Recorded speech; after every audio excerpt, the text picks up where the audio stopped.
Hello everyone. So today we are going to study about a very important topic in research. It's reliability of research tool. तो reliability क्या है? Reliability is the degree of consistency with which the attributes or variables are measured by an instrument. मतलब अगर कोई research instrument हम develop कर रहे हैं या तो कोई रिसर्च इंस्ट्रूमेंट से हम डाटा कलेक्शन करने जा रहे हैं, तो उस इंस्ट्रूमेंट को अगर हम रिपीटेडली सेम सब्जेक्ट के ऊपर एडमिनिस्टर करते हैं तो उसका जो रिजल्ट आएगा, रिपीटेडली जितना बार भी हम एडमिनिस्टर करते हैं उतने बार ही रिजल्ट अगर सेम आता है या तो फिर नियर अबाउट सेम रिजल्ट आ रहा है, तो हम मानेंगे कि ये जो इंस्ट्रूमेंट है वो एक रिलायबल इंस्ट्रूमेंट है। जैसे कि मैं एक एग्जांपल ले रही हूँ, जैसे ये एक ब्लड प्रेशर मेजरिंग इंस्ट्रूमेंट है।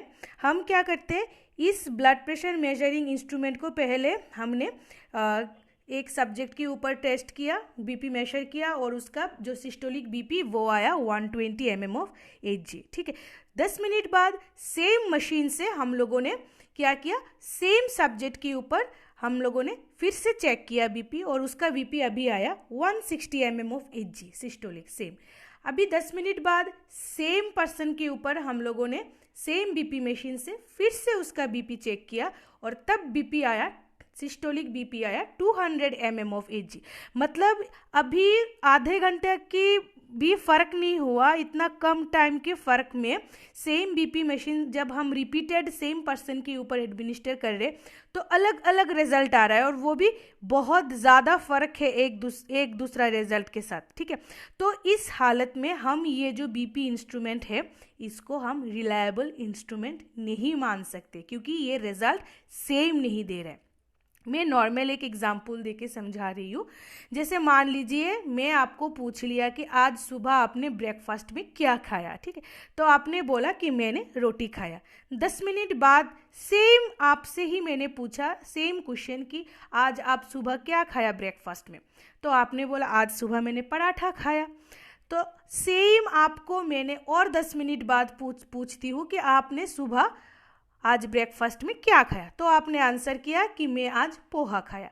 तो आप एक इंसान सुबह एक बार एक ही क्वेश्चन का आंसर 10 मिनट बाद अलग अलग दे रहे हो। मतलब मैं आप जो आंसर दे रहे हो कोई भी आंसर को मैं रिलायबल नहीं समझ पाऊंगी क्योंकि आपने अलग अलग आंसर दे रही हो। एक बार बोल रहे हो पोहा खाया, एक बार बोल रहे हो रोटी खाया, एक बार बोल रहे हो पराठा खाया। तो मतलब क्या है, आप जो आंसर दे रहे हो कोई भी आंसर रिलायबल नहीं है क्योंकि आप सेम क्वेश्चन का अलग अलग आंसर दे रहे हो। तो रिलायबिलिटी क्या है, उसका डेफिनेशन हम जानते हैं। Reliability is the degree of consistency and accuracy with which an instrument measures the attribute for which it is designed to measure।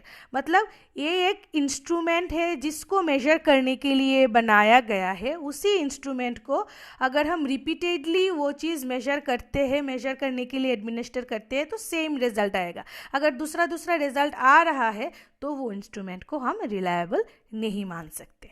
ठीक है, तो नेक्स्ट हम देखते हैं हम रिलायबिलिटी कोई भी टूल या तो इंस्ट्रूमेंट का रिलायबिलिटी किस तरह से मेजर कर सकते हैं। तो अगर कोई भी टूल हो रिसर्च का, कोई भी इंस्ट्रूमेंट हो रिसर्च का जिसके थ्रू हम डाटा कलेक्शन करते हैं, उसका रिलायबिलिटी मेजर करने के लिए ये डिपेंड करता है कुछ फैक्टर्स के ऊपर। क्या क्या फैक्टर के ऊपर डिपेंड करता है? पहला तो फैक्टर जो है वो है नेचर ऑफ इंस्ट्रूमेंट, मतलब किस तरह का इंस्ट्रूमेंट है, ये टूल किस तरह का है। और दूसरा है कि हम एक्चुअली क्या मेजर करने जा रहे हैं।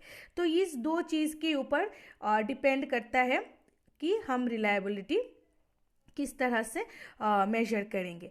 तो जो हमारा क्वांटिटेटिव रिसर्च है उसमें रिलायबिलिटी मेजर करने के लिए जो इम्पॉर्टेंट एस्पेक्ट्स हम सबसे ज़्यादा मानते हैं जिस चीज़ को, वो मेनली 3 एस्पेक्ट्स को हम बहुत ज़्यादा इम्पॉर्टेंट मानते हैं रिलायबिलिटी मेजर करने के लिए क्वांटिटेटिव रिसर्च का। पहला जो है वो है स्टेबिलिटी, दूसरा जो है वो है इंटरनल कंसिस्टेंसी एंड तीसरा जो है वो है इक्विवेलेंस।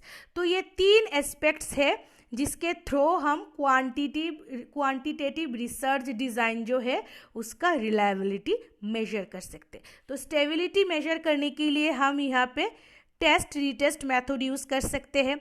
इंटरनल कंसिस्टेंसी के मेजर करने के लिए हम स्प्लिट हाफ मेथड यूज़ कर सकते हैं, और इक्विवेलेंस मेजर करने के लिए हम आर निकालेंगे, जिसका फॉर्मूला है मैं आगे जाके आप लोगों को बता दूंगी। समझ में आ गया? तो हम देखते हैं 1 by 1 कि स्टेबिलिटी, इंटरनल कंसिस्टेंसी और इक्विवेलेंस किस तरह से हम निकालते हैं। तो पहले देखते हैं हम स्टेबिलिटी। तो स्टेबिलिटी मतलब क्या? स्टेबिलिटी मतलब है कि अगर रिसर्च का जो इंस्ट्रूमेंट है उसको हम रिपीटेडली 2 या तो उससे भी ज़्यादा टाइम हम सेम पर्सन पर एडमिनिस्टर करते हैं तो वो सिमिलर रिजल्ट देगा। ठीक है, ये होता है स्टेबिलिटी। अब स्टेबिलिटी को चेक करने के लिए रिसर्च के कोई भी टूल का जो इंस्ट्रूमेंट है उसका स्टेबिलिटी चेक करने के लिए हम टेस्ट रीटेस्ट मेथड यूज़ कर सकते हैं। तो टेस्ट रीटेस्ट मेथड क्या है? सेम है। इसमें हम क्या करते हैं? टेस्ट रीटेस्ट मेथड में 2 टाइम पे हम क्या करेंगे? रिलायबिलिटी चेक करेंगे सेम इंस्ट्रूमेंट का। एक एग्जांपल लेके समझते हैं। जैसे कि हम किसी का IQ टेस्ट करना है। ठीक है, तो हम क्या किया? IQ टेस्ट करने के लिए IQ टेस्टिंग का जो टूल है उसको लिया और 9 बजे हम लोगों ने IQ टेस्ट किया। इसको हम टेस्ट 1 बोल रहे हैं। ठीक है, 9 बजे हम लोगों ने IQ टेस्ट किया और उसका एक स्कोर निकला। ठीक है, सेम इंस्ट्रूमेंट जो है, सेम IQ का जो टूल है वही हमने सेम उसी पर्सन के ऊपर 10 बजे फिर से टेस्ट किया। ठीक है, फिर से टेस्ट किया, उसको हम टेस्ट 2 बोल रहे हैं। ठीक है, टेस्ट करने के बाद टेस्ट 1 का जो स्कोर आया उसके साथ टेस्ट 2 का जो स्कोर आया उसका हम कोरिलेशन निकालते हैं। ठीक है, यहाँ पे कोरिलेशन निकालने के लिए हम कार्ल पियर्सन का कोरिलेशन कोएफिशिएंट फॉर्मूला का यूज़ कर सकते हैं। ठीक है, निकालने के बाद कोरिलेशन जो है इधर प्लस आएगा, नहीं तो माइनस आएगा, नहीं तो 0 आएगा। अगर हम इसका इंटरप्रिटेशन कैसे करेंगे? अगर प्लस रिजल्ट जो कोरिलेशन का आता है वो प्लस में आ रहा है, उसका मतलब है कि परफेक्ट पॉजिटिव कोरिलेशन आ रहा है। अगर जो रिजल्ट है वो नेगेटिव आ रहा है, माइनस में आ रहा है, उसका मतलब है कि परफेक्ट नेगेटिव कोरिलेशन आ रहा है।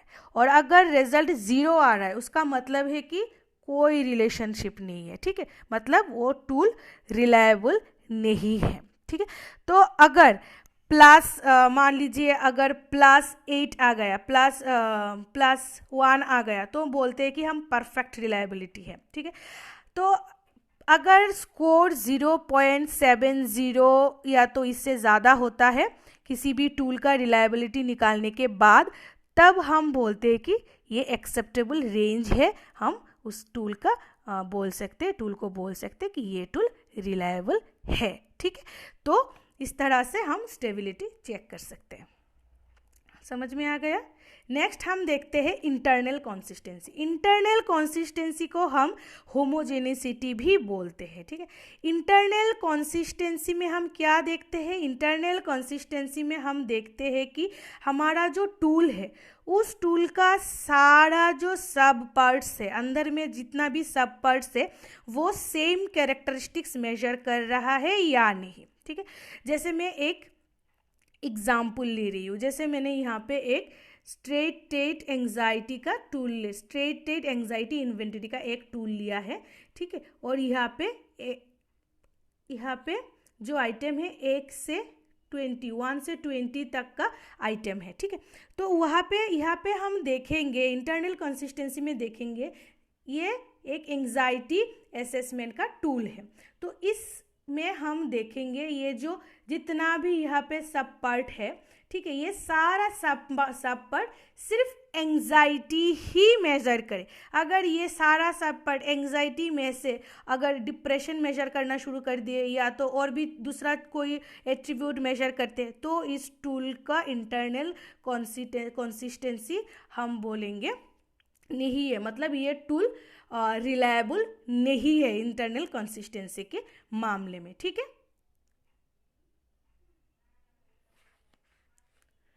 तो इंटरनल कंसिस्टेंसी जो है हम 2 तरह से दो तरह से हम मेजर कर सकते हैं।